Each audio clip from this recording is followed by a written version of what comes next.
मैं स्तब्ध इसीलिए हूं क्योंकि ये नेता वो है जिसने स्वराज की कस्में खाई थी। एक पुस्तक में आदेश जी, हास्यास्पद है कि लिखा था कि शराब का ठेका खोलने से समाज में क्या दुष्प्रभाव दिखाई देता है। इस नेता ने उस किताब में उल्लेखित किया कि कैसे समाज को जागृत होकर शराब के ऐसे ठेकों को, मैखानों को बंद करना चाहिए। और आज वही नेता सत्ता के गलियारों में अपने उन सिद्धांतों को किताब तक सीमित रखता है और कमीशन के चक्कर में हर वार्ड में 3-3 ठेके खोलने की गुंजाइश पैदा करता है। मैं जब कार्यकर्ताओं से चर्चा कर रही थी तब उन्होंने मुझसे कहा कि ये दोगलापन पहली बार नहीं दिखा है। किताब में कुछ लिखा, किया कुछ और, कहा कुछ, किया कुछ और। हम सब स्तब्ध थे जब दिल्ली विधानसभा में आम आदमी पार्टी की सरकार ने कहा कि वो आयुष्मान भारत योजना जिससे दिल्ली का हर गरीब सालाना 5 लाख रुपए का संरक्षण पाएगा, उस योजना को दिल्ली की केजरीवाल सरकार लागू करेगी। प्रधानमंत्री की कल्याणकारी योजनाओं का विरोध करने के बाद जब भारतीय जनता पार्टी दिल्ली प्रदेश संगठन की ओर से जनता को आह्वान किया गया, जनता का आक्रोश जब केजरीवाल सरकार के पास पहुंचा तो मजबूरी में दिल्ली विधानसभा में उन्होंने कहा कि नहीं जी, हम आयुष्मान भारत योजना को लागू करेंगे, क्योंकि लाभार्थी दिल्ली के 70 लाख गरीब परिजन थे। आज मैंने विधुड़ी जी से पूछा, असेंबली में वादा किया था, धरातल पर पूरा हुआ? विधुड़ी जी ने मुझसे कहा, बहन जी, उनकी जबान का कौन विश्वास करेगा। इसलिए आज जो संकल्प किताब में दिखा, जो संकल्प असेंबली में दिखा, जो संकल्प समाज को सशक्त कर सकता है, उन संकल्पों को केजरीवाल सरकार ने पूरा नहीं किया, बल्कि ठेका खोलकर यह संकेत दिया समाज को कि मुनाफे के लिए वो किसी भी हद तक जाने को तैयार है। मुनाफा हुआ तो किसका हुआ? कहते हैं कि 2% कमीशन लेते थे, अब 12% कमीशन लेंगे।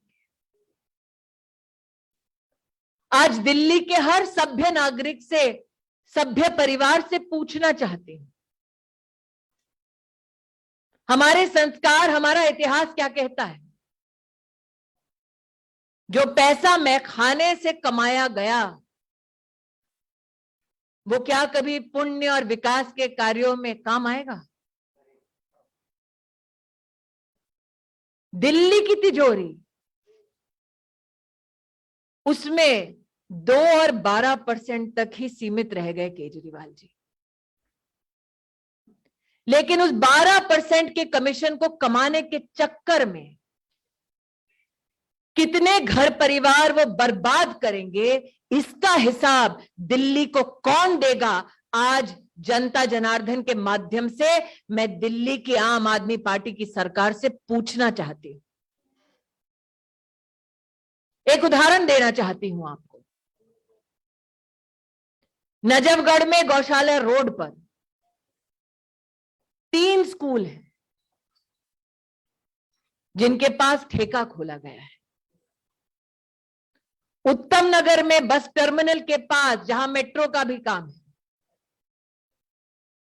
वहां पर ठेका खोला गया है।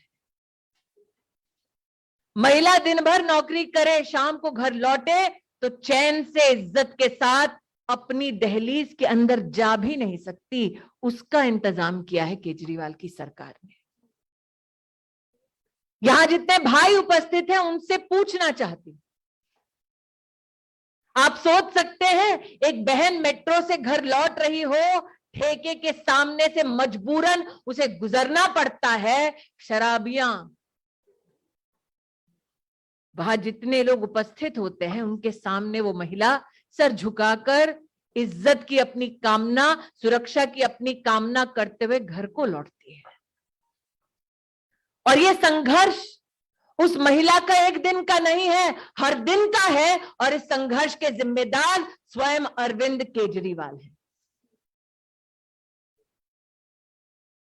मैं वर्चुअली इस कार्यक्रम में देख रही हूं डॉक्टर हर्षवर्धन जुड़े हैं।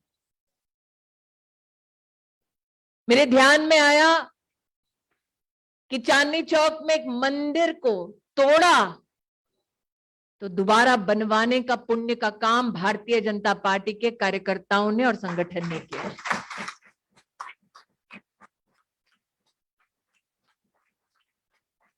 लेकिन हैरान हूं मैं जानते हुए कि भाजपा मंदिर निर्माण करवा रही है और केजरीवाल सरकार उस मंदिर के पास ठेका बनवा रही है। आज हमारे इस कार्यक्रम में सिख समुदाय के हमारे कुछ कार्यकर्ता पधारे हैं। मेरा आग्रह है आपसे कि आप तिलक नगर जाएं और संतगढ़ के रिहायशी इलाके में देखें, 2 गुरुद्वारों के बीच ठेका खोला गया है। मंदिर नहीं छोड़ा, स्कूल नहीं छोड़ा, गुरुद्वारा नहीं छोड़ा। पांडा साहब, आप जोनिंग के कानून की बात करते हैं, मैं तो कहती हूं धर्म की अपनी एक मर्यादा है, उस मर्यादा का भी उल्लंघन किया है केजरीवाल सरकार ने।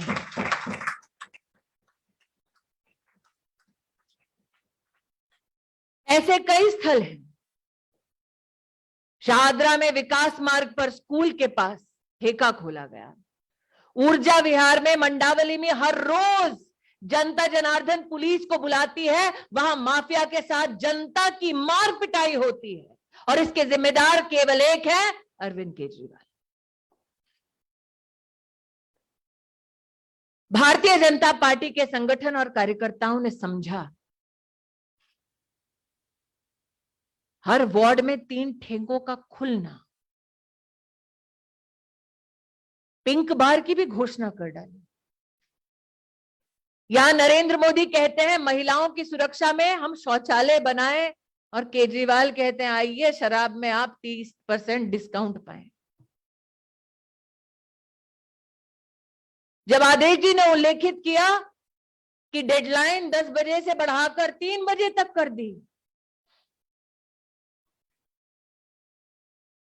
और साथ में बतलाया कि पॉलिसी का एक हिस्सा यह भी कि वो ट्रेनिंग देंगे।